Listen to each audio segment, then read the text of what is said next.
Okay, what's up? Starting today, I'm gonna film a short video every single day until I get good at this.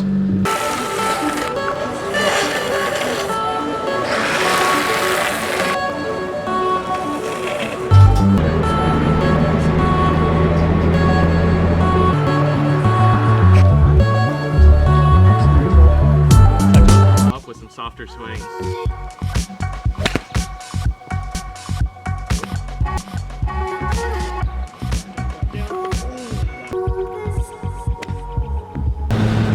I found my friends.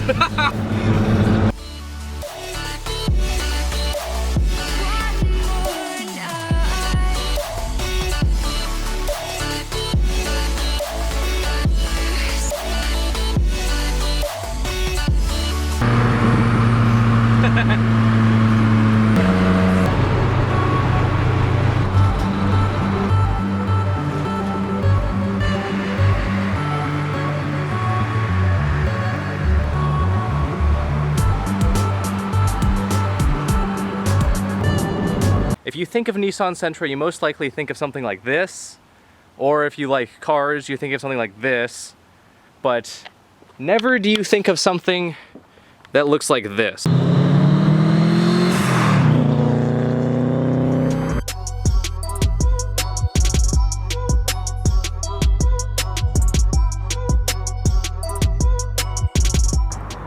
Hey, what's up guys? So today we are here with Grayson and his Bug-Eye WRX. So why don't you just introduce yourself a little bit more and then tell us about this thing. Well, as Ben said, this is my 2002 Subaru Impreza WRX. I got it about 2 years ago for a whopping $3,500. Where'd you pick it up? I bought it from a single-owned grandmother in Portland, and it's a work of art, really. It really is. Hey guys, if you clicked on this video, you are probably wondering something about fender mirrors. Whether that's, should you buy fender mirrors? Should you install fender mirrors that came factory on your car but you don't have on your exact model? Should you put fender mirrors on a car that doesn't have fender mirrors? Would fender mirrors even look good on your car, and are they really practical? Hey! It's perfect! It looks sick. Yeah, so I got the little protective foam just in case it does bump, but it's on there for sure. Does it look OEM too? Just as OEM as the fender mirrors? Yeah, it definitely looks OEM. I don't try, but somehow I be flexing, and that's probably why you're bitching on section. You can come outside without protection. You still less if you end up in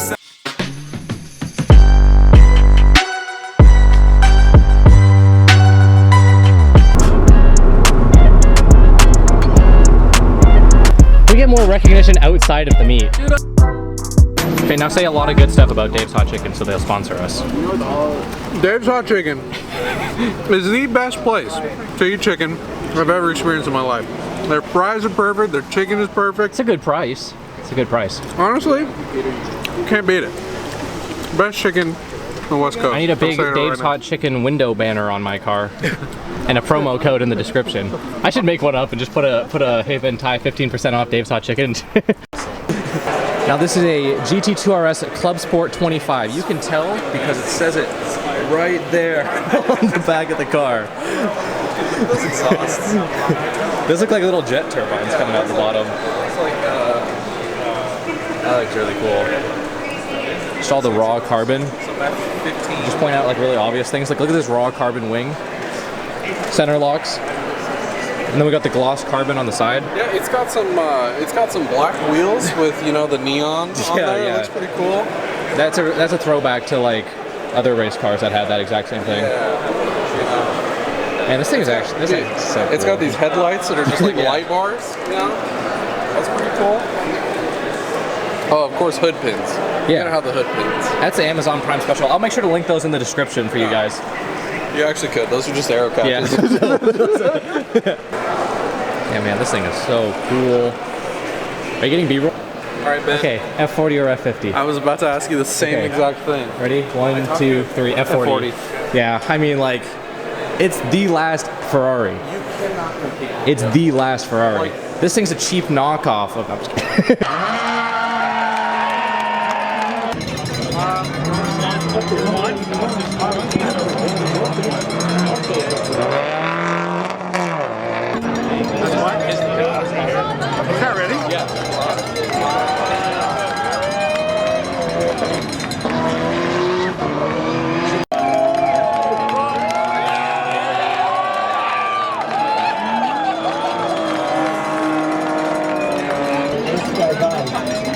note here that dust is not an issue, the course issue.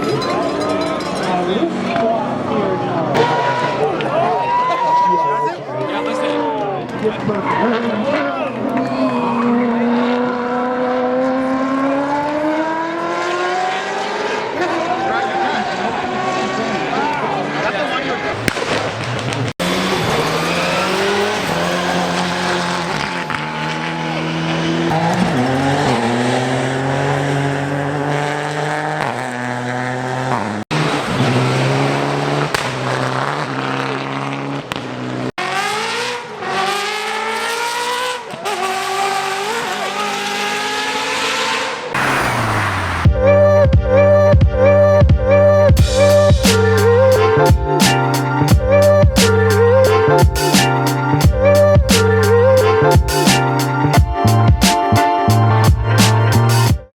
Hey guys, I am once again back for another little car interview. Today we are here with Danny and his Porsche 944. So why don't you tell us, how much did you pick this up for and where did you get it? So I picked it up for $4,500. It's a 1984 Porsche 944, the naturally aspirated. You can tell because of the bumper. So the turbo models have like a completely different bumper, or? Yeah, actually the fenders, the nose piece, and the bumper are completely different on the turbo. Oh, okay. I think they go out slightly more, but the turbo bumper is just like smooth here. It looks completely different. Couldn't mistake it. And it has these lights. It doesn't have them. It doesn't have these or these. So that's specific to the NA model? Yeah, those are Okay. NA specific. I think it's similar to the ones that come on the 924, which is the car that came before this and what this was based off of. Yeah, so this is like the wide-bodied version of the 924, correct? Yeah, it was based off the 924.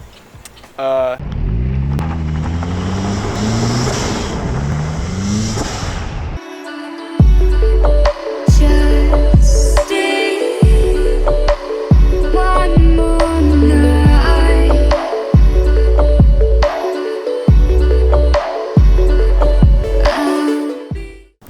Okay, so today guys, I have another build, breakdown, walk around video, whatever you'd like to call it. I'm here today with Tobias and his turboed 4Runner. Now this thing is pretty interesting because it is a two-wheel drive turbo 4Runner, which I don't think many of you have seen. So why don't you start off by telling us like where you got this or how much you picked it up for? So I picked it up just for like a daily driver back and forth to work. I think I paid like $1,800 for it. Yeah, like California spec, so two-wheel drive, 4-cylinder auto. So really, that's super interesting. That I didn't know these ever came two-wheel drive, because 4Runner, I assumed that the whole idea was that every single one of these was 4-wheel drive, but this one is actually a California spec, making it rear-wheel drive. Yep. So like, I mean, they did a similar thing with Tacomas where you had to get like a pre-runner, but you don't see them come up very often. Still the same engine, transmission, everything else, just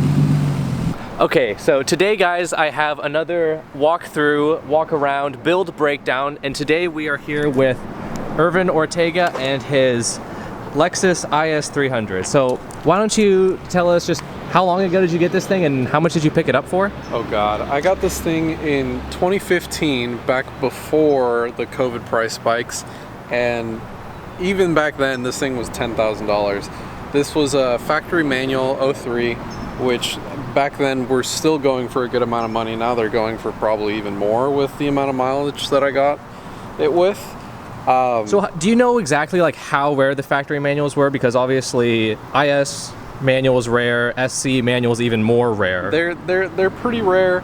I don't know exact production numbers, if I'm being honest. I've never been the brochure type of car guy. Yeah. But how much of a premium do you pay for a factory manual as opposed to an auto? When I was looking originally, the autos were going for like $3,000 to $4,000 in like very nice condition, and manuals would be $10,000 around. Jeez.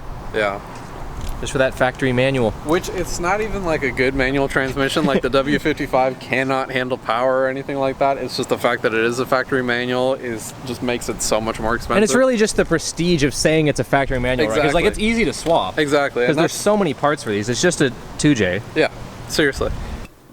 Hey guys, my name is Ben, and today I wanted to talk to you briefly about these. These are what I have found to be the best way to organize your sockets and your ratchets and your extensions. Now, this is my set for home. The way these rails work are superior to everything that I have used before. I will show you guys a couple examples of what I've done in the past. I've used magnets, I've used essentially something like this, but without this awesome locking mechanism. So what's super cool about these is that they're modular, they're locking, and so none of your stuff goes anywhere, and then you can easily just do a little 8th turn twist and get your sockets right off, put them down, twist, lock them back in. So I'll show you guys some more on this, some B-roll, and then I'll also show you guys how I implement this at work. This is just for at home. I'll get more into this in just a second, but stay tuned. These are awesome. Yeah. Where's your keys? Oh yeah, this is gonna be such a cool shot with the palladiums in there too. Get like move like the whole car over. You can like frame different things with your feet.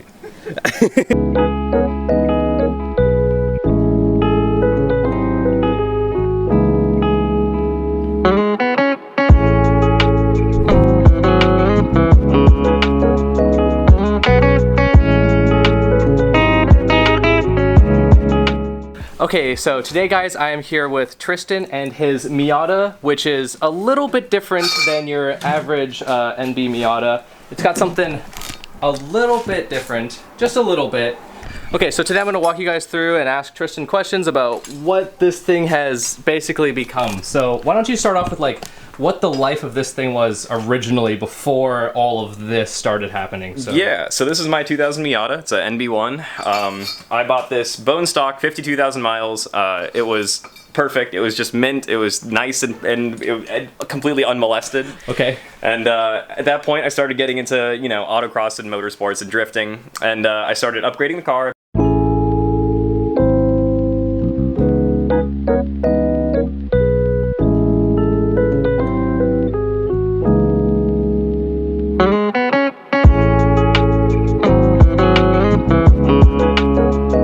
Hey guys, welcome back to the channel, and we are here today with Dennis and Evan and their NA and NB Miatas. And what's super cool is these are a very similar spec. They are both silver with tan soft tops. And today we are going to talk about the pros and cons, the NA versus the NB Miata, the generational differences, and everything you might want to know if you're deciding whether you want to buy an NA or if you want to buy an NB. So right off the bat, they're pretty much the same price, at least in our area. Is this one a little bit more expensive? No, I would say they're fairly the same price. Yeah, so we live in Washington, and both of these are pretty much the same price, and there's not a huge amount of differences between them. So this video is kind of to break down those niche little differences between them so that you guys can get a better understanding of both of these cars and what you'll be buying. So why don't we start with the older NA, and Dennis, why don't you tell us about your car for just a second before we get into it. Alright, well, this is my NA Miata. It's 1990. It's got 150,000 miles. I got it for $5,500. When I bought it, it had 129,000. But it's a nice car. I like it. It has the pop-ups, which not every car has, and that's what makes this Miata, I guess, better. That's what makes this one better. This one, yeah, pop-ups. Everybody likes pop-ups. Pop-ups are cool. We need pop-ups. We need more pop-ups. Any other pros to this car? It's a little smaller than the NB. Wheelbase or just like wheelbase size? And a little length. I think just by a bit. Like it's hardly a difference. Yeah. But wheelbase, it's a little bit thinner. That's why the fenders actually flare out a little more than the NB. NB's more sleek. This one actually kind of flares out a little bit more than the NB. Yeah, and especially with your wheel and tire setup, you're kind of like turtling a little bit, where they're poking out a little bit on both sides. Yeah.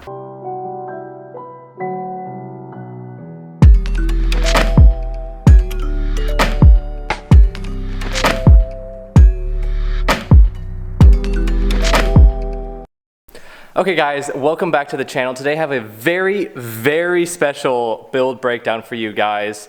I am today here with Irvin and his FC RX-7. Now, this thing is pretty cool. It may look like a barn find, which according to the title and thumbnail it is, but trust me, this thing has been getting a ton of work over the past 3 years? It's been a long time. 4 years? Probably 4 years. Irvin's entire life. All of it. Pretty much has been spent working on this car. All of my free time has gone into this car, and it doesn't necessarily show for it yet, but it will soon because we're close to the end. We'll go over stuff that will prove to you that this car is getting a lot of love. Although right now in its current state, it doesn't look like it. It's missing a bumper. It hasn't been washed in years. The tags are expired, but trust me, there's stuff underneath that has been getting a lot of love recently. So why don't we first go over what this car is, because this was your daily driver, right? Yes. So I got this car back in high school. It was, I believe, 2012 when I got this car. I got this car because I totaled my Mitsubishi Eclipse that I was driving at the time. And the insurance check came in and I was like, wow, this is enough for a whole new car. So I ended up keeping my Eclipse and then buying an RX-7, which is a funny story about that. I didn't even want an RX-7. I didn't even know what RX-7s were. I just knew that I really liked Porsche 944s, and this was the closest thing. 4:38 in the morning, and for those of you who don't know, I just recently quit my job and we're gonna go to Japan. So, let's go.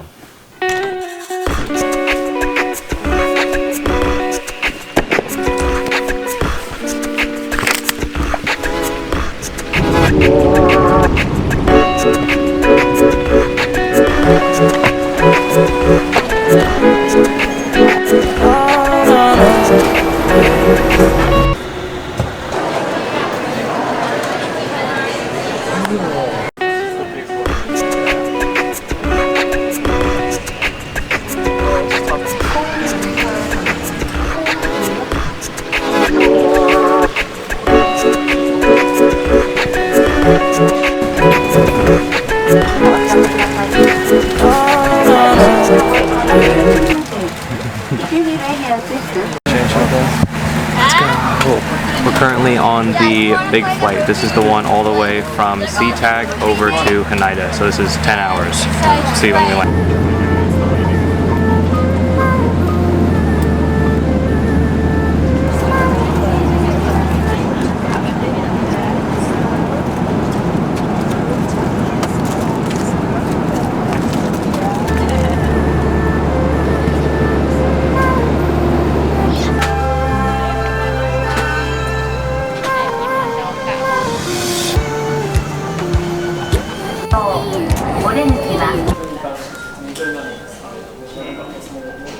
Okay guys, I haven't filmed a single thing because it has been the most hectic day of travel ever, but we are currently in an onsen.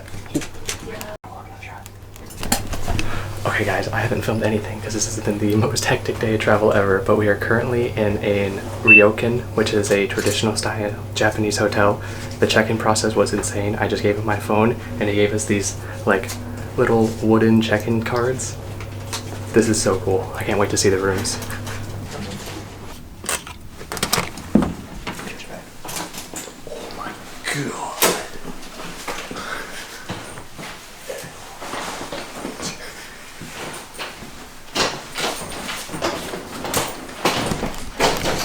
This is so cool. This is so cool. Are you kidding me? Dude, holy crap.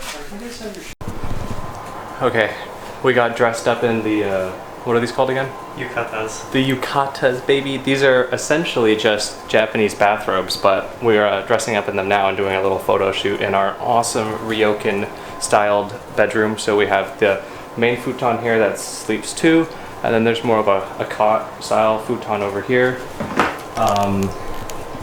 Bathroom tour. It looks awesome. This is the sink, and then you have the shower and the bath, and then this room is like all shower. So you just close the door and then you just spray and pray, and you got your little seat right there. And then here's the bathroom, here's the pooper. Very nice. It's a bidet, of course. This room is incredible.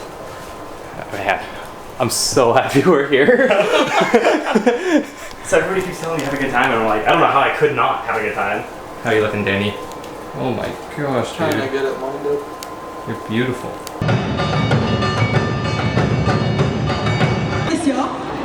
その阿波踊りを披露してくださるのがこちらにいらっしゃる東京天水連の皆さんです。 Dude, it's wild. These are just like taxis. They're everywhere.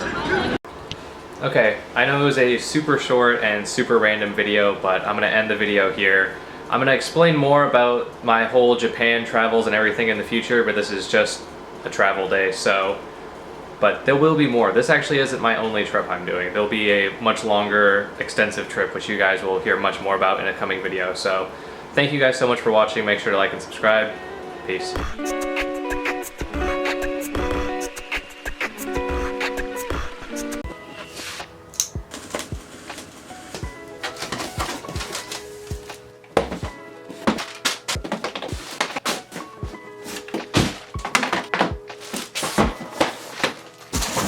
Ooh, t-shirt.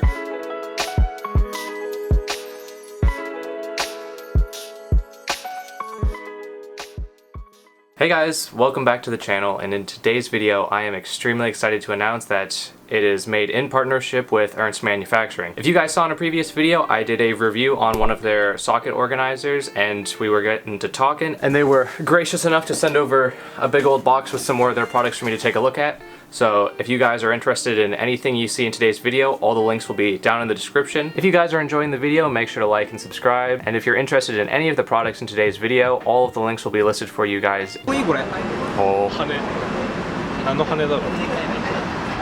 oh, Advan Oni. I want those.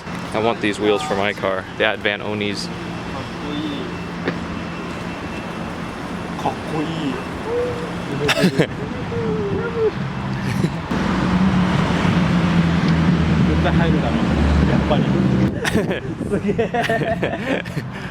$180 with the S15 front end swap. Oh, that's funny. Sanjuni. Sanjuni. Fair lady.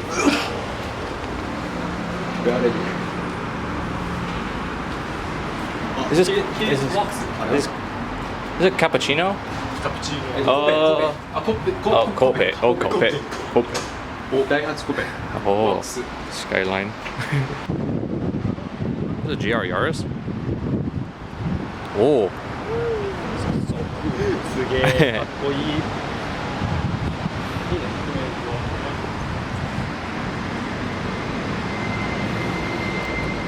Nandesu?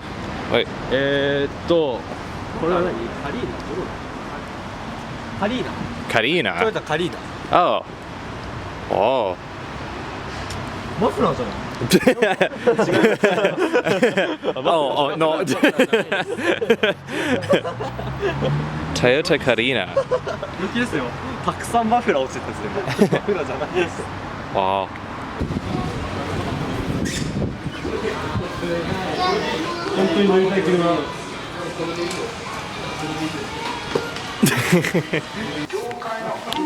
FD Veil side front end.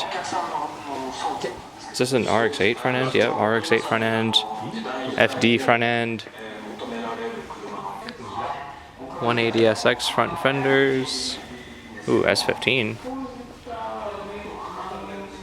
Wings. I heard 180SX. Hey, here's a Mark IV Supra wing. Wow. 170 US dollars? Thereabouts? What is... Is that an FD? Are these both FDs? What are these? What? FD? What? Army. Oh.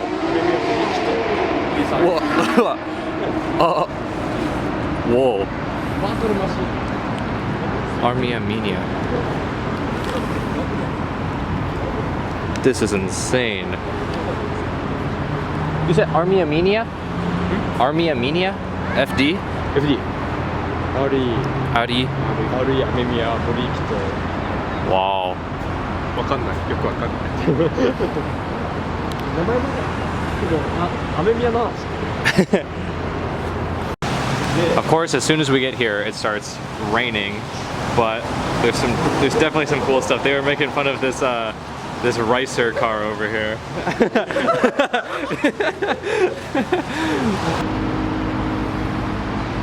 Yeah,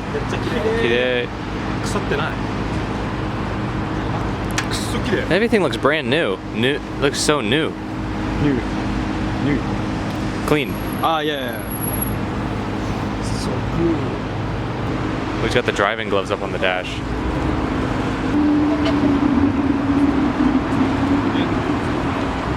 R33, the GTR Owners Club, since 1996. Wow.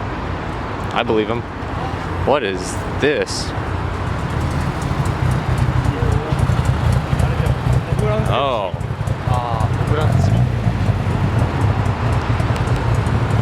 There's the S2K.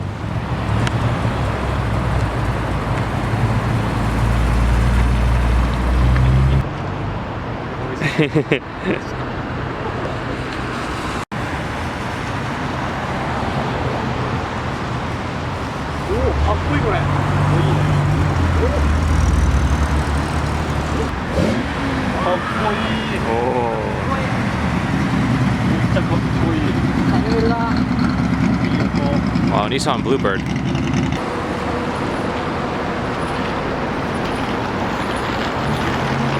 Look at this bad boy. Jeez, left-hand drive.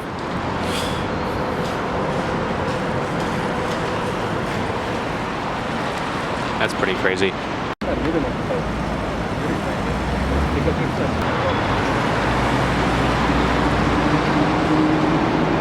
Oh, that's 15.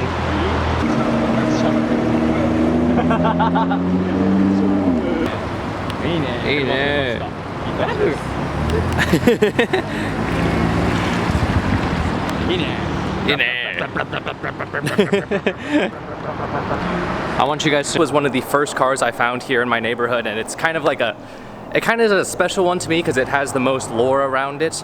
I'm gonna put up some pictures. Oh, hi bird. I'm gonna throw up some pictures on a screen of what this car used to look like and what it looks like now, and it is pretty sad. And so here you guys go.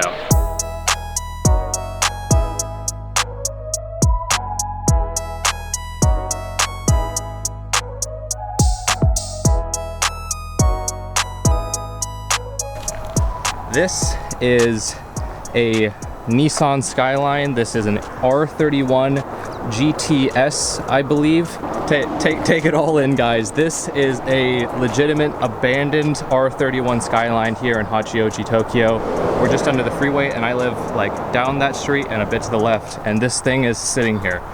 Now, as for anything I know about this, well, this car has been sitting here since at least 2016. I was talking to some farmers that lived in this area and like tend to this farm, and they were telling me like they didn't know the owner just disappeared, hasn't been seen since.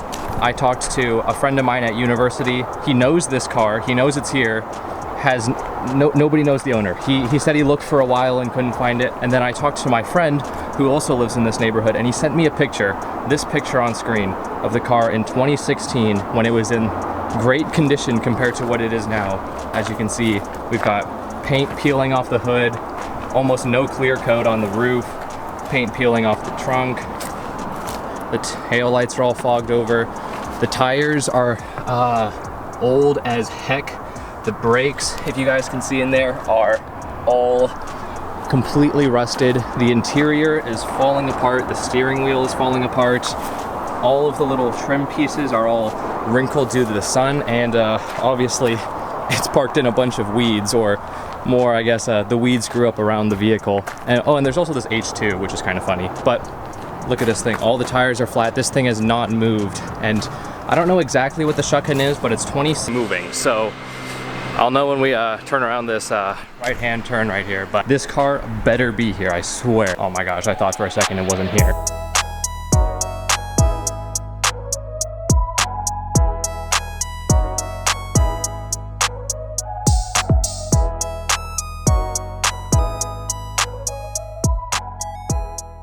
Okay, I'm not gonna stay here for too long and I'm not gonna talk too loud because I'm definitely just in somebody's driveway right now, but look at this. An abandoned Honda NSX. Automatic, but still, look at this thing. It's got the pop-ups. The tires and the wheels are like rotting and molding into the ground. I don't know how well you guys can see because it's in the shade, but it is literally like becoming one with the concrete out here. The side of this thing is just caked in moss all along the window sills right there. The paint is just completely destroyed. License plate bolts are rotting, and this is just casually sitting in this tiny little neighborhood right here. But like, that I don't know and I don't even care. Guess we're all just human in the backyard, trying to figure out what's popping upstairs. You can ask me twice and I will tell you. Take it excess and even out here, Integra Type R with what looks like spoon brakes. Wow. Even out here, in the middle of wherever we are. Where were you when the shit got tough? You would show no love. Messing with my pain till the sun comes. Find a hotel and food here now, I guess. I have traveled to so many cities in the past couple of days that everything's kind of starting to blur together. This area looks like Utsunomiya, which is where I was like the first day, but it's definitely not. I've never been here. I can't even remember what the name of this town is. I just asked some lady on the train. I was like, where should I get off? And she said, you should get off here. There's cool flowers. And I'm like, okay, it's October, but sure. It also kind of just dawned on me that it's Halloween, so I don't think there's gonna be any Halloween festivities going on in this area, but who knows, there might be. This area is so much more lively than the previous city I was in. I think we're doing pretty good. You see that right there? That's just one of the many lights that are lining this street, and the lights play beautiful piano music. And then there's also like actual like little light fixtures everywhere, and like the streets are nice, and there's food everywhere, and there's people walking around. I'm like so much happier here than I was in Fukushima. Ain't nothing was going on in Fukushima. I'm so glad I left. We're looking for a hotel around here.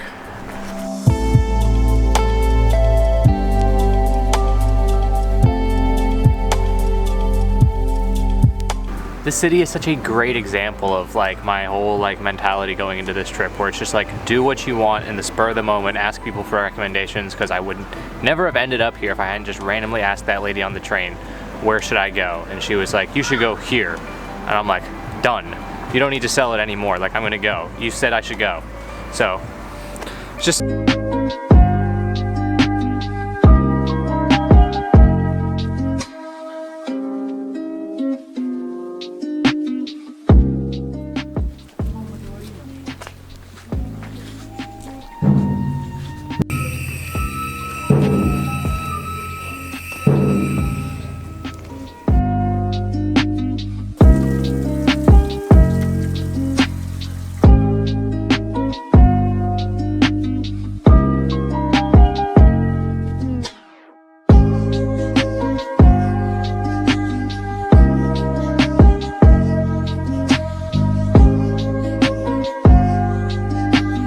So I found a little Shinto shrine section off to the side of the really big main area where you saw all the Chinese tourists running around, but you know, honestly,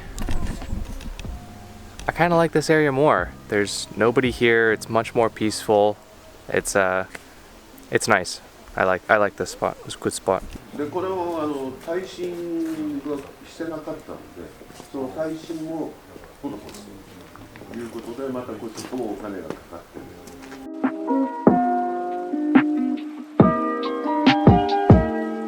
Okay guys, I very much enjoyed my time in Nikko. The shrines up there were absolutely amazing. It's time for the next city, so I'm gonna head back towards the trains and then I'll probably enter there.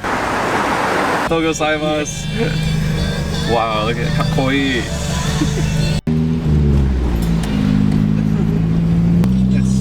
sunny. It's so similar to mine. The shift boot is the same, the AC is the same, he doesn't have a tachometer.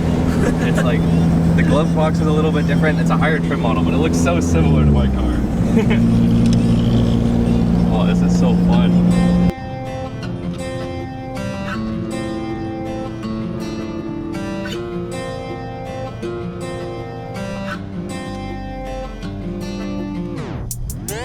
You can ask me once and I will tell you that I don't know and I don't even care. Guess we're all just human in the backyard, trying to figure out what's popping upstairs. You can ask me twice and I will tell you, take a hit, excess and a prayer. Guess we're all just human in the backyard, yeah. Look at this, guys, this is so cool.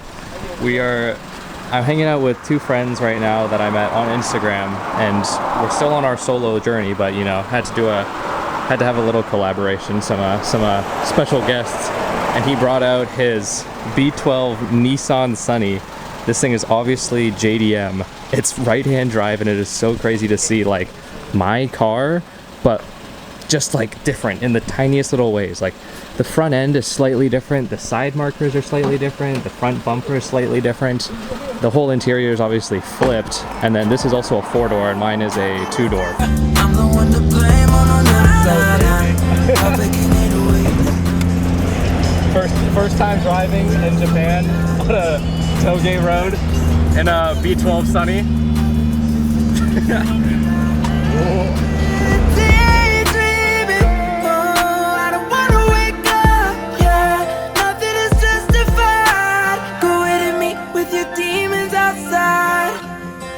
You can ask me once and I will tell you that I don't know and I don't even care. Guess we're all just human. We didn't record too much, but I just drove the V12 Sunny on this mountain road in Japan. This is so cool. I am still so happy after getting to drive the old V12 Sunny up here in the mountain roads of Japan. That was absolutely incredible. And then only after he let me drive, he was like, oh, by the way, you should have an international driver's permit. I was like, oh yeah, I do have one. He's like, oh, okay, good. But that was incredible. And look at the colors of these trees. This is everything I've ever dreamed of right here. This is so much fun. Arigato, Yuto. Arigato. Guys, take a look at this torii gate. I have never seen a torii gate look like that. That is crazy looking. And we're at the Mitsumine Shrine.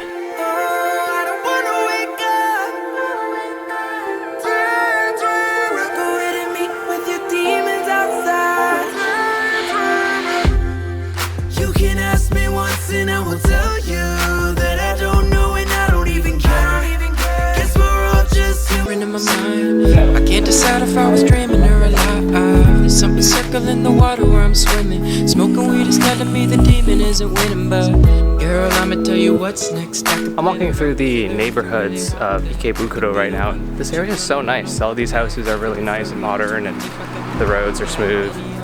They've got kind of this little designated walking spot, which a lot of the neighborhoods usually just have like gutters that you walk across. Nice area. Let me recollect myself first. My lids are dropping low like that DJ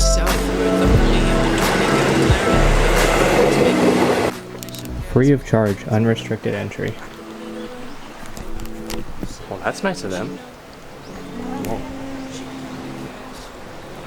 Oh, this area is beautiful. So we're at a park in Utsunome. There's a tea house, there is a koi pond, there's a couple other traditional buildings. I think this will work quite nicely for getting a thumbnail for a previous video.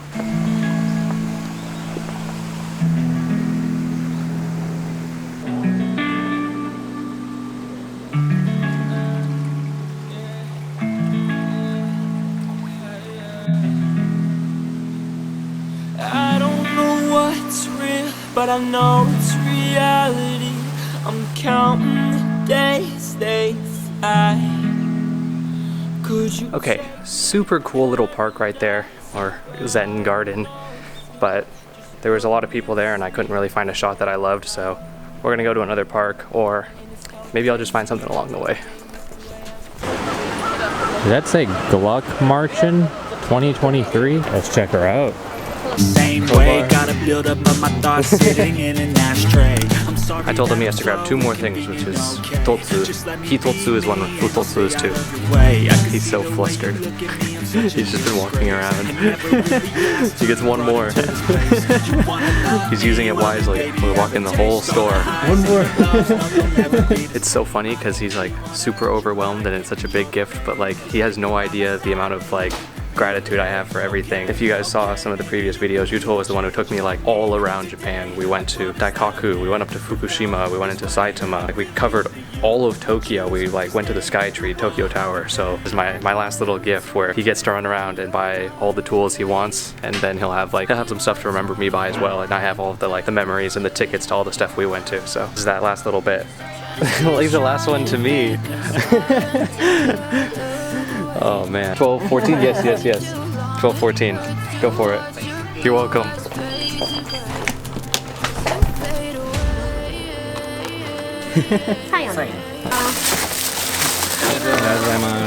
Thank you. You're welcome. Successful mission.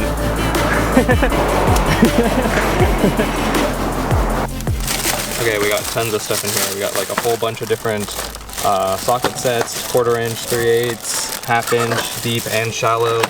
We got some Allen sockets, double-ended ratcheting wrenches. We got a set of files. We've got a couple different sets of nippers. Yep, great mission. And yeah, there we go. That was me giving Yuto a gift from America. I kind of felt like I fulfilled my duty of being able to reciprocate this whole gift giving. We gave him the socket rails, and then you guys also saw we took him to a tool shop and I let him pick out whatever he wanted. I think it came out to like 40,000 yen or 35,000 yen, and he was like blown away. The next day actually he posted it on Instagram and was like thanking me, and like he was texting his friends about it, and I feel like I did justice to the Japanese gift giving, Asian gift giving culture. So huge thank you to Ernst for sending over those products. Well, there you guys have it. Kind of just as fast as this trip got started, it is already ending. Today is my last day at school, and I'd say we accomplished quite a bit. It's been a great time. I'm actually already in the works of finding a way to get back to this country ASAP, so there'll be more Japanese content eventually, but for now, that's about all I got for you guys. Peace.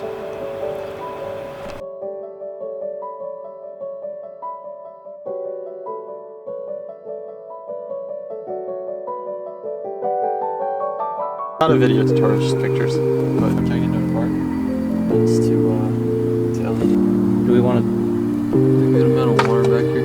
No, it is. Yes, that's it. Okay guys, welcome back to the channel, and today we are doing something I'm sure a lot of you are going to be excited for. I know a bunch of you guys are 944 fans, and today we are back again here with Danny and his Porsche 944, and we're going to be installing some Holley LED headlights and replacing these halogen headlights. These things are old, crusty, and have a crazy yellow tint to them. These ones are a bit whiter, right? No, I went with the 300K, so they're gonna be whiter than these, but yellower than your average LED.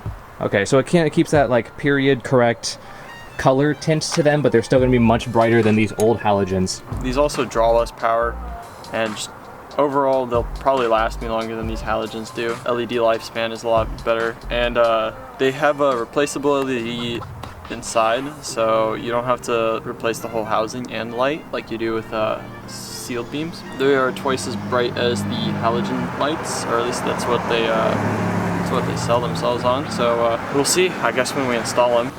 So they have a nice metal back housing to dissipate heat from the LED, and a polycarbonate front. So it's not going to be glass anymore, but I think that's better. Honestly, glass will shatter if like a rock hits it. So yeah, let's install these things. Okay guys, and like always, there'll be links to these headlights down in the description of the video if you want to take a look at them. So first thing, like always, you're going to want to disconnect your battery when you're doing some electrical work just to be safe. So we're about to replace this crusty bulb here, or crusty housing. It's one bolt to take this big plastic piece off, and then there will be 3 bolts behind this to take the actual like lens holding part out. And then when you're taking this plastic cover,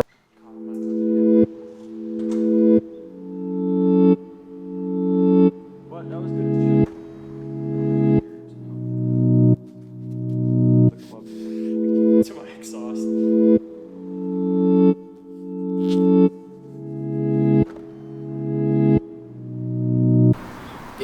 Hey guys, welcome back to the channel. Today we are back here again with Danny and his Porsche 944. Today we're at my place because we need a garage for this install, at least potentially. It was raining a second ago, but we're actually getting some bright sun, so who knows. Yeah. But Danny, why don't you tell us what we're getting into today? So we're gonna be installing 2 sunroof seals. Got these off of only944.com. It comes in a kit, and then I got some silicone, flowable silicone for windshield glass sealer. This was recommended on the website, so I'm just gonna follow their instructions and I guess make a video tutorial out of it. This silicone's gonna go on the inside of this seal. You'll see this seal is the one that is on the actual sunroof itself. See, the previous person didn't quite install this because this is supposed to be on like that and not just to the side of it. So this will be interesting. And then you can see that the inside seal is also really bad because it's like cracked. These are usually supposed to be one piece. So yeah, we're gonna fix that. Okay guys, so Danny's gonna show you the procedure for disengaging the sunroof control arms. Yeah, so it's pretty easy. You just stick your key in, give it power, press up on this switch. Mine's all faded out, but it'll be the one with the arrow pointing down. And this will disengage the arms in the rear here. As you see right there. So this engages them. So if you point up, it'll engage them. If you point down, it'll disengage them and release the roof once you hear that click. And then once that's disengaged, you can just pop the sunroof off? Yep. The sunroof is now not attached to the car. You also want to disengage these levers, but I only have one of them installed currently. Okay guys, so if any of that was confusing, what you need to do is you put the key in, you go power on, make sure you don't turn the car on, and then you're gonna press the sunroof button, and one direction is gonna disengage the control arms in the rear, and then in the front, you're gonna have some clips that you undo, and then after that, you should just be able to pop the sunroof off. You got the whole thing?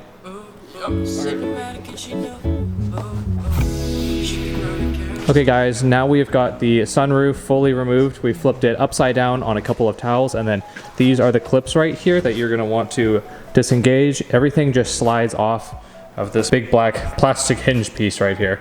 And then there are clips in right here, and then here are the control arms we disengaged.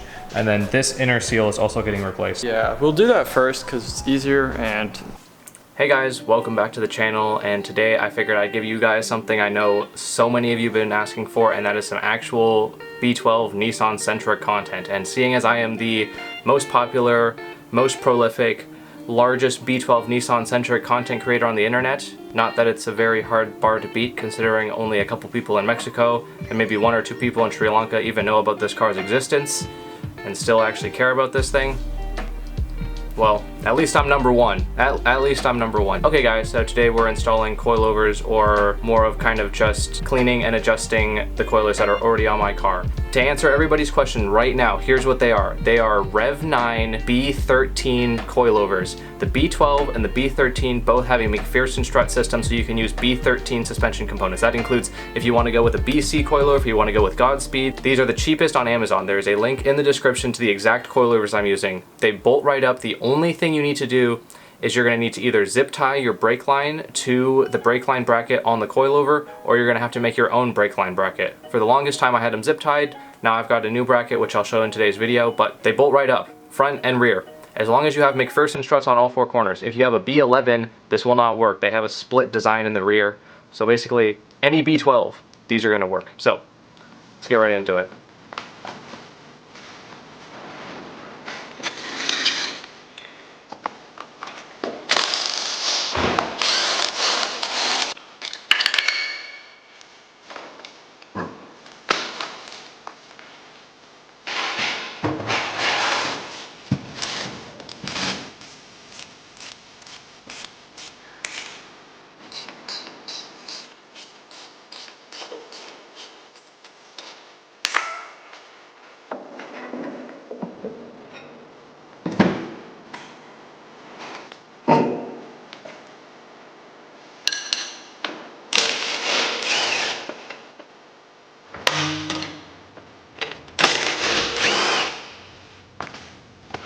And then here's a little tip for you guys. You can slip a scissor jack under there with a little piece of wood to keep from marring up your surfaces underneath the lower control arm. Jack this bad boy up a little bit and it'll actually give you some wiggle room to slip those bolts out without having to hammer them out or pry them out. It just compresses your suspension and you can take everything out easily. Next, after you got those bolts out and your brake line is unclipped, I do the 3 bolts on top that attach the top hat to the strut tower. These are super easy again, just loosen those up and then keep one hand on the coilover, undo those by hand, and then lower your scissor jack and you can slip the whole assembly right out. Super simple. It's exactly what you're going to do if you have a strut in there or if you have a coilover.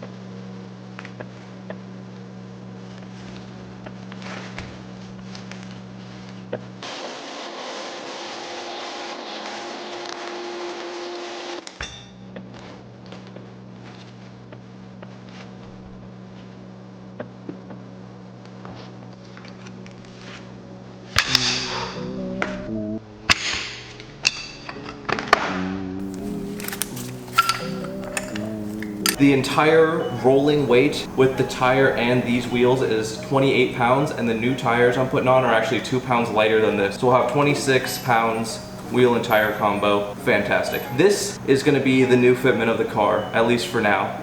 This is obviously a much bigger fender gap right here, but with what we lose in steez with this fitment, we gain back in functionality. These are my pride and joy right here. So these are a 15 by 6.5 plus 45 offset. The bolt pattern again is 4x100, just like all B12 Nissan Sentras, and the tire here is a 195/50/15. So we're running a much meatier tire on this guy. We get way more sidewall. And the thing is that the rolling diameter of this setup is actually very similar to the rear, because what we're losing in wheel diameter, we're actually gaining back in tire sidewall chunkiness. So up front here are Rev 9 B13 coilovers. We are no longer static. We have a spanner's width of preload on the spring, and we have the dampening setting of these coilovers set dead in the center. We have tons of clearance between the inner tub and the actual fender right here, and to the CV axle. So this is a much nicer setup for drivability and handling. So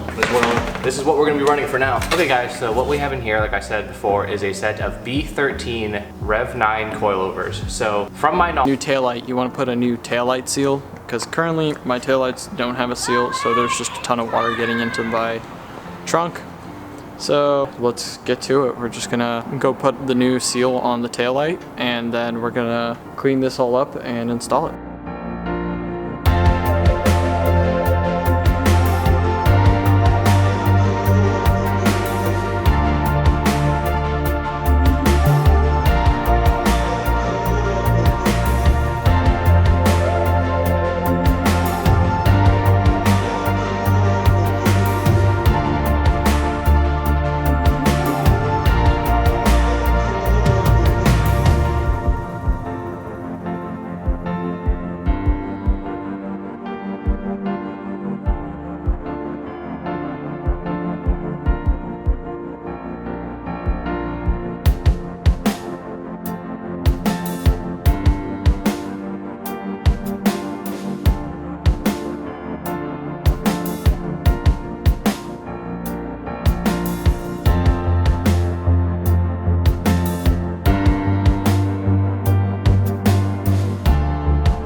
Okay, so we're gonna quickly remove the 2 bolts on the back of this side marker.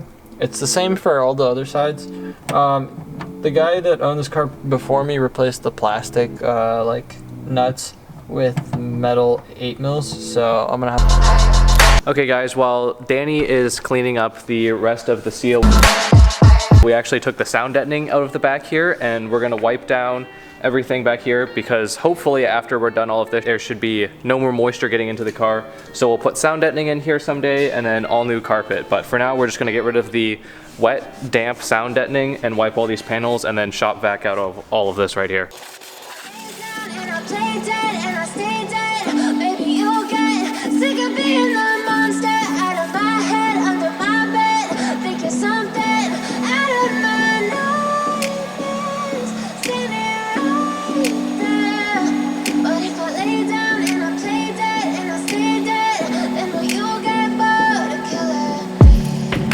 Silhouettes of you are like a taunt. Never really noticed. Okay guys, so we've almost completely finished up cleaning the edge where the seal is going to go. There was a bunch of gross gunk on it, just like everything in this car. I've started vacuuming up the carpet. Once all this rear end is sealed, then we should actually be pretty good to start doing some interior stuff on this car. This sunroof seal, there's a couple different ways to do it. The way we're going to do it is we're going to disconnect the strut, then snake the seal over it and then lay it down. And then up here, this looks jank. We've cut the third brake light, but this is because it is already jank. It is actually held together with speaker wire from the previous owner, so this is all going to get redone at some point. So that's why we don't feel bad cutting the wires, and we're just going to cut it, resolder it, and then we'll be able to snake it around this top edge, go around, go over this strut here, and then continue just laying the seal down. And the seal gets laid down with no adhesives, right, Danny? No sealants or anything? Nope, no sealants, yep. Nothing. So just one continuous loop, and then where are we gonna put the rubber weld? Are we gonna put it at the bottom? Yeah, we're gonna put the rubber weld at the bottom. So we'll put the rubber weld like right near the keyhole. Super easy to remove, guys. You just use the pocket screwdriver, get in there, and then give a little tying, twisting motion, and you can get that clip off. The strut along with it.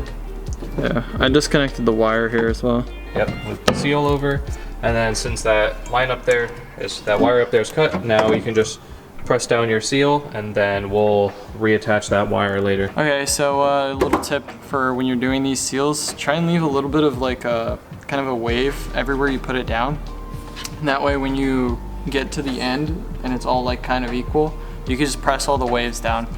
It makes it a lot easier and makes sure you don't overstretch it, so you don't just have like one big wave in one area. So that's pretty, makes this a lot easier, so you don't have to do it 5 times like I just did.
I wish they had a hydraulic press.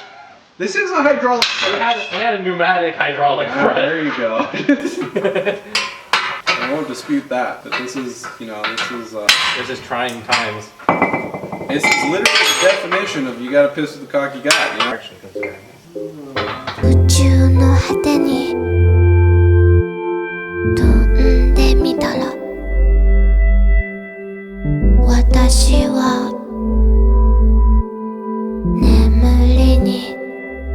Okay guys, welcome back to the channel, and today we are doing the rear radius rod, which includes 2 sets of polyurethane bushings from Nolothane. I'll leave links to those in the description, as well as everything else I've used in this video. I feel like I haven't addressed you guys personally in quite a while, so if you guys have been enjoying the recent uploads, I've tried to be pretty consistent. Make sure to like, subscribe. I've got a couple. Hi guys, welcome back to the channel. If you're new here, my name is Ben and I work on cars, and I sometimes film cars and sometimes take pictures of cars. In this video, we're going to be doing some general maintenance and restoration on my B12 Nissan Sentra. If you haven't heard of this car, I've got another great video talking about everything there is about this car, and I have a few more videos talking about this car coming out very shortly. So if you like this type of content, make sure to click subscribe, click like, and if you want to see something, leave a comment. I might make a video about it. All the parts and tools used in this video are linked down below in the description. Make sure to check out those links. Those help the channel out immensely with no extra cost to you, so that would be much appreciated. Again, my name is Ben. I make content like this all the time, so make sure to click subscribe. Now let's get right into the video.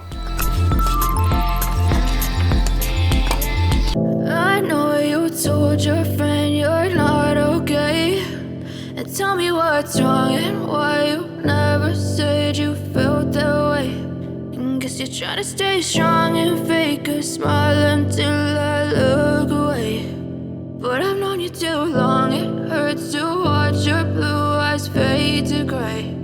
Hey guys, welcome back to the channel. If you're new here, my name is Ben and I film videos about cars, take pictures about cars, and occasionally post stuff about cars. If you're interested more in the photos, actually check out my Instagram. I've been posting lots of photos on kind of behind the scenes stuff and a bunch of other cars in my area. So make sure to take a look at that. The link is in the description. I'd like to give everybody a huge thank you for the support on the recent videos, and I also want to know, what do you guys watch this channel for? Is it the vlogs? Is it the build breakdowns? Is it this old Nissan right here? I've been restoring this on the channel. There's a playlist linked in the description as well. What do you guys watch the channel for? What do you want to see more of? Like you guys can tell from the title and thumbnail today, we've got some super cool JDM parts for the old B12 Nissan Sentra that I think will completely transform the front end of this car, and so I'm super excited to install those today. Before we do that though, I'm going to roll a quick clip of me actually getting this front JDM grille. This is for a Nissan Sunny, and today we're going to be throwing it on the old B12 Nissan Sentra, the North American version. Okay guys, welcome back to the channel, and today we got something that I've been looking for a very long time, and that is the Sunny grille for the B12 Nissan Sentra. Huge shout out. Hey guys, welcome back to the channel. If you're new here, my name is Ben and I film videos about cars, take pictures of cars, and you know, sometimes post stuff about cars. And today we are reviewing and going over probably the weirdest Toyota that I know of. And this thing has definitely got a pretty unique history. This specific one has got a body kit, and the owner over here, his name is Paul, and this is his Toyota Serra. So why don't you start off first by telling us kind of exactly what this car is? Well, this is a 1990 Toyota Serra Phase 1. Toyota Serra was made between 1990 and 94. It's a pretty niche car. Between 1990 and 94, there's about 14,000 of these produced. And this car, if you guys obviously hadn't noticed, sorry to cut you off, but this is a JDM car. So this was only produced for the Japanese market. This car never came to the United States. There is actually 3 left-hand drive Serras I know that were... What's going on, guys? Welcome back to the channel, and it has been exactly 1 year since Danny has started daily driving this Porsche, and exactly 1 year since we did the what you need to know before buying a Porsche 944 video. And I think it's about time that we talk to Danny and everything that has happened to this car since he started daily driving it, and everything that you want to do to your Porsche 944 before you start daily driving this car, because this thing's got a couple weird quirks and features, as Doug DeMuro would say, including a timing belt that has to be replaced often, torque tube bearings, and a couple other really weird Porsche things, as well as electrical gremlin, interior falling apart, exhaust shield rattling, clear coats coming off, that's got an aftermarket paint job, the inch spacers front and rear, the Porsche emblem that's coming off. No, okay guys, so if you enjoy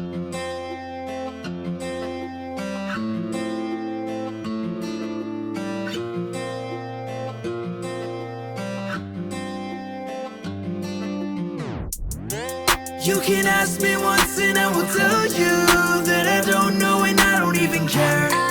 Guess we're all just human in the backyard trying to... Okay guys, welcome back to the channel. Today we've got another really cool build breakdown. This is a Honda Integra SJ, which is something I'm sure a lot of you guys don't know. It is marketed as kind of a luxury economy car, which is a weird idea. Okay, so why don't we talk with Jordan for a second and he'll give a brief interview of the car and what this thing is, so. All right, so this is my Honda Integra SJ. I mainly wanted it because I needed something that was super reliable, so the obvious choice was Honda. And so... What's that? Perfect timing.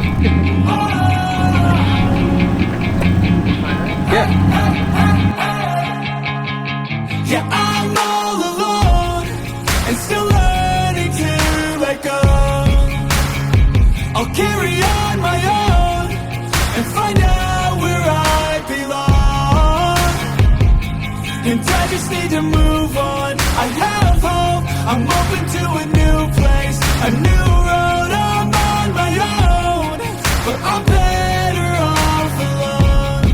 Yeah, I'm better off alone. Hey guys, welcome back to the channel. If you're new here, my name is Ben and I film cars, take pictures of cars, and sometimes post stuff about cars. Today we've got a super cool video with this NA Miata and Dennis. He does autocross, but before that, he daily drove this car every single day to and from work, to and from school, and this thing now has gone through a couple different stages of autocross mods, and he's done, I believe, 4 track days with this thing. So we're gonna go through and talk about everything he's done to make this thing as good on the track as possible in just 4 sessions, as well as a little bit of the history of this car before he started autocrossing it. Okay guys, so we got Dennis here with us. Why don't you start off briefly with the history of this? Okay guys, welcome back to the channel. If you're new here, my name is Ben and I film cars, take pictures of cars, and occasionally post stuff about cars. And today we're installing a super cool part, and it is this tiny little OEM Nissan automatic cutoff switch. Now I know some of you may be thinking this looks really similar to an air conditioning switch, but trust me, it's not. This is actually used as a disguised anti-theft device. So it'll actually prevent the car from starting, and it's disguised to look like an air conditioning switch. So I'm gonna show you guys how to get this thing installed. It involves just a tiny little bit of wiring, but they designed it like that so that you can't just like buy one of these and then install it factory afterwards, just super easy. So you're gonna need to do a little bit of wiring, but I'll have all of the stuff listed in the description that you're gonna need to do to wire one of these into your car. Okay guys, let's start off first by going over the tools just so you know what you're gonna need. You're gonna need just a few simple electrical tools. You're gonna need some dikes for cutting some wire. You're gonna need some spade crimper. Baby, I've been don't feel rich, fuck with. I'ma make it so I don't feel shit. Come with me, come with me. Come with me, come. Okay guys, welcome back to the channel. Today we have another build breakdown. It is something that is honestly kind of underrated, and that is a Toyota Cressida, which is behind me. A lot of people mistake this for like a Camry or like a weird Avalon, or basically everything except for what it is. And if you don't know what this is a inline 6 rear wheel drive. Oh, that sounds so good.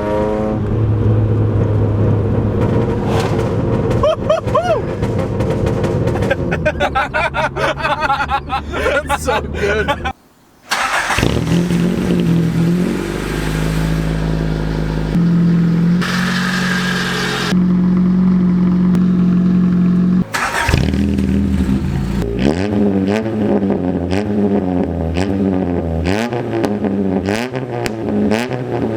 Okay guys, welcome back to the channel. If you're new here, my name is Ben. I film cars, take pictures of cars, and occasionally post stuff about cars. And today we're doing something that no car guy has probably ever done, and that is we are deleting the muffler delete.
I guess it's just my bad luck.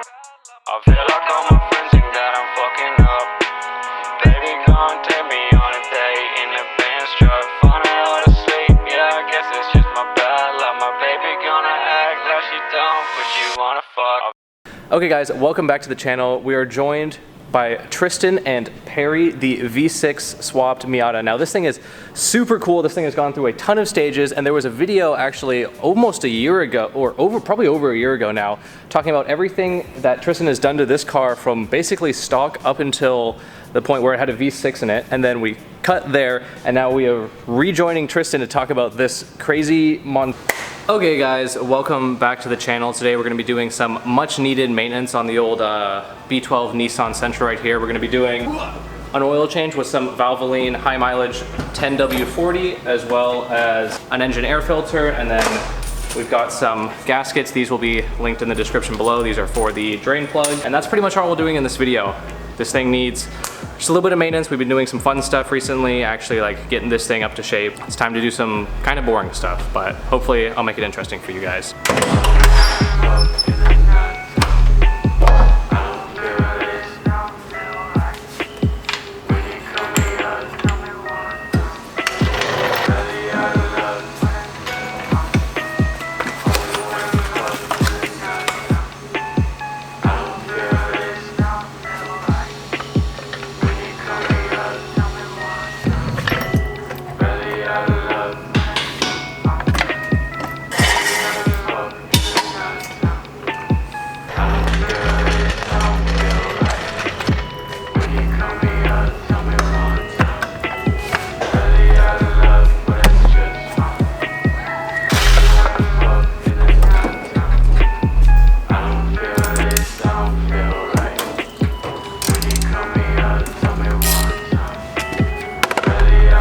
Okay guys, while the rest of that oil is draining, I want to talk to you guys one-on-one real quick.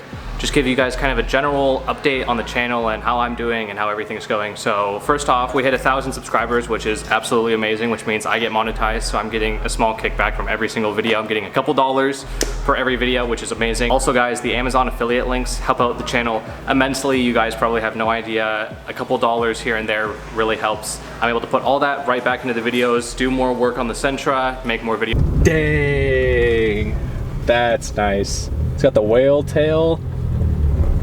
Okay guys, welcome back. Same day, obviously. Left you guys off on a little bit of a cliffhanger, but we just made it. I just got a call from Ryan, and we are, wow, look at all the snowcats with no tracks on them. We are cruising around looking for a clapped out Miata, so hopefully we find them here in just a second. No, we're not. He said somewhere between. Really. Oh, okay, this is us. Nice. That's them. Let's go. How's it going? What's up, dude? So, no one else is up there except for us, so just go up there and find a spot. Yeah. Let's go. Okay. Nice.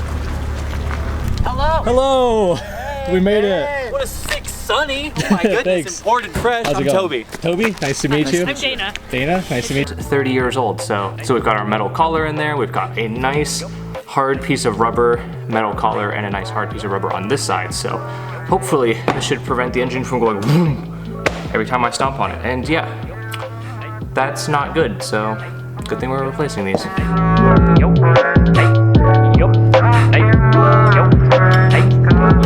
So you guys are interested in polishing wheels, you've looked up how do I polish wheels, you've watched a couple tutorials, and then you've looked up is this stuff actually any good. This is the Flitz general purpose metal polish. You can also use it on fiberglass and paints and plastic, which I haven't used it on, I've only used it on metal. But is it actually worth it? This stuff is kind of expensive for this like 7-ounce.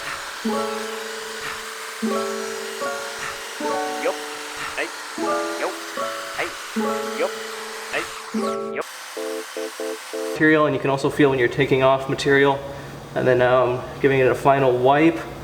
And then honestly, I would use a buffing pad. The microfiber is leaving some tiny little scratches in it, but I don't have a buffing pad with me, but I'll link one below for you guys. And then there it is. That's going to be our final finish right there. So we'll just do a little bit like that. We'll take this, we'll dab it on. This is honestly too much, but That's okay. So we'll dab it on, evenly spread it out, and then we're gonna wanna start buffing this immediately. You don't want this stuff to dry. And then you can see, hopefully you can see, it's starting to turn black already, which means it's taking. The Nissan Skyline R32 GTR is my dream car and has been for a long time now. And I know it's a lot of your dream car. If you clicked on this video, it's probably because you saw this car in the thumbnail, you saw these 4 tail lights and you clicked on it. And I am happy to announce that the Nissan Skyline R32 GTR will be my next car, with a caveat. I can't afford an R32 GTR, and no, I'm not buying a GTT. I'm going to be buying a real R32 GTR from Japan. And here's exactly how I'm gonna do it. I am moving to Japan. I have bought a one-way ticket, and I'm gonna be filming YouTube videos every single day. I'm gonna be posting TikToks, Instagrams, and I'm going to buy a Nissan Skyline R32 off of nothing but AdSense and what I can monetize through holding this camera. And now, I know what you guys are thinking, yeah, that's probably not feasible. Like in the States, they're going for 30 grand. Starting from zero, that sounds impossible. But here's the thing is, I'm not coming back until I get one. So I'm gonna spend 1, 2, 3, 4, 5, however many years it takes me to buy this car. And for a little bit of the logistics, I know a lot of you guys are wondering, and I'm gonna tell you straight up, I'm going to school there. I'm going to school in Tokyo. I did a semester there last year and it was the best experience of my life. I have a whole series, Traveling Japan, posted on YouTube, and it was an absolute blast. And I've always wanted one of these cars, and I realized, you know, I think it's time to do it. I'm gonna go and try and buy my dream car from the country it originated from, and I'm gonna take you guys along with me. So starting very soon, I'm gonna be very public with all of my finances surrounding trying to buy this car. If you guys want to follow the journey, make sure to click subscribe. I am moving in August. So when this video goes up, I've got about a month. And then I will be living in Japan full time, and I am not coming back to the States until I come back with one of these. I hope you guys follow along. My name's Ben. Make sure to click subscribe and like and comment. You think I'm gonna do it? Do I have any doubters? Do I have any haters? Probably not. Maybe. Okay. All right, so this is my first car, and I want to keep this car as long as humanly possible, even if it doesn't make financial sense at the time.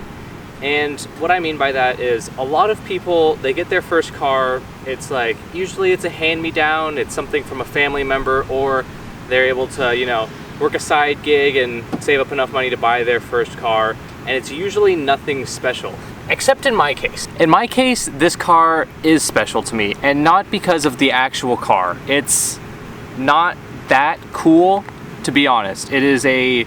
Welcome back to the channel, everybody. We are doing the most backyard repair for this water leak you have ever seen. I do not recommend doing this. The only reason I'm doing this is because I leave for Japan in 12 days and I need to make sure the rear end of this B12 Sentra is watertight. So we're gonna do some jank stuff. Do not follow this tutorial. Watch for entertainment purposes only. Okay guys, so water leaks on your B12 Sentra. The biggest culprit is the tail lights. As far as I know, they don't actually make a gasket for these. Oh, little interruption guys. By the way, there is some Heibentai B12 Nissan Sentra /Sunny/Tsusuru merch at heibentai.com, link in the description if you guys are interested.